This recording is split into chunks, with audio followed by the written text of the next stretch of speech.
हरे कृष्णा। एक दिन मुझे किसी ने पूछा कि हमारे सारे दुख एक ही जीवन में क्यों नहीं मिल जाते? यदि पाप पिछले जन्म में किए थे तो उनके फल इस जन्म में क्यों भोगने पड़ रहे हैं?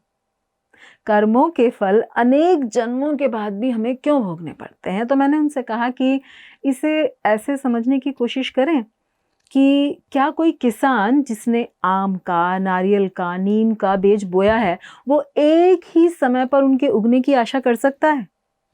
नहीं ना, क्योंकि पौधों के उगने का, खेती का जो नियम है, जो सिद्धांत है, उसके अनुसार हर पौधे के उगने का, उस पर फल और फूल आने का अपना एक अलग समय होता है। महाभारत के एक उदाहरण से इसे और अच्छी तरह से समझने की कोशिश करते हैं। महाभारत के युद्ध के पश्चात धृतराष्ट्र भगवान श्री कृष्ण से पूछते हैं कि प्रकृति के नियम के अनुसार तो पिता की मृत्यु अपने पुत्रों से पहले होती है, तो फिर मुझे क्यों अपने सभी पुत्रों की निशंस हत्याएं देखने के बाद भी जीना पड़ रहा है? तो भगवान श्री कृष्ण कहते हैं कि 50 जन्म पूर्व आपने अत्यंत निर्दयता से एक चिड़िया के नेत्र फोड़ दिए थे, उसे अंधा कर दिया था और उसके 100 अंडों को भी नष्ट कर दिया था। यही कारण है कि आप नेत्रहीन जन्मे और आपको अपने सभी पुत्रों की हत्या के हृदय विदीर्ण करने वाले दुख को सहना पड़ा। यह सुनकर दुखी लेकिन असमंजस में घिरे धृतराष्ट्र ने फिर से यह प्रश्न किया कि तो वो तो कितने जन्मों पहले का कर्म है, उसका फल मुझे अब 50 जन्मों के बाद क्यों भोगना पड़ा? तब शांति से उसके प्रश्न को सुनकर भगवान अत्यंत विनम्रता से उत्तर देते हैं कि संतान प्राप्त होना कोई आसान बात नहीं है। ये बहुत बड़ा आशीर्वाद है, ब्लेसिंग है।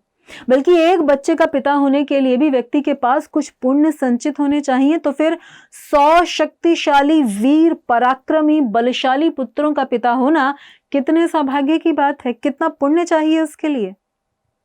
अपने पिछले 50 जन्मों में आपने पर्याप्त पुण्य अर्जित किए, इसीलिए इस जीवन में आपको 100 पुत्रों के पिता होने का सौभाग्य मिला। लेकिन इस आशीर्वाद के साथ आपको आपके 50 जन्म पूर्व का कर्म फल भी भुगतना था, जिसके परिणाम स्वरूप आपके सभी 100 पुत्र मारे गए। एक और उदाहरण से इसे समझें कि जैसे एक व्यक्ति ने 20 लोगों का खून किया है, उनकी हत्या की है, तो कोर्ट उसको ज्यादा से ज्यादा क्या सजा दे सकता है? मृत्युदंड। तो क्या यह न्याय होगा कि जिसने 20 बार हत्या की है, 20 लोगों को मारा है, उसे केवल एक ही बार मृत्युदंड मिले? नहीं, क्योंकि कर्म का न्याय बहुत ही सूक्ष्मता से व्यक्ति के सारे कर्मों का लेखा जोखा रखता है, और इसीलिए उस व्यक्ति को उसके किए गए कर्म के कारण 20 बार मरना होगा, वो चाहे उसकी हत्या हो, एक्सीडेंट हो, आत्महत्या हो या फिर कोई प्राकृतिक आपदा। क्योंकि जितना दुख हमने दूसरों को दिया है, उतना ही हमको भी भोगना होगा। कड़वा है, पर सत्य यही है कि ये संसार हमारे अपने ही अच्छे अथवा बुरे कर्मों का प्रतिबिंब मात्र है। धन्यवाद। हरे कृष्ण।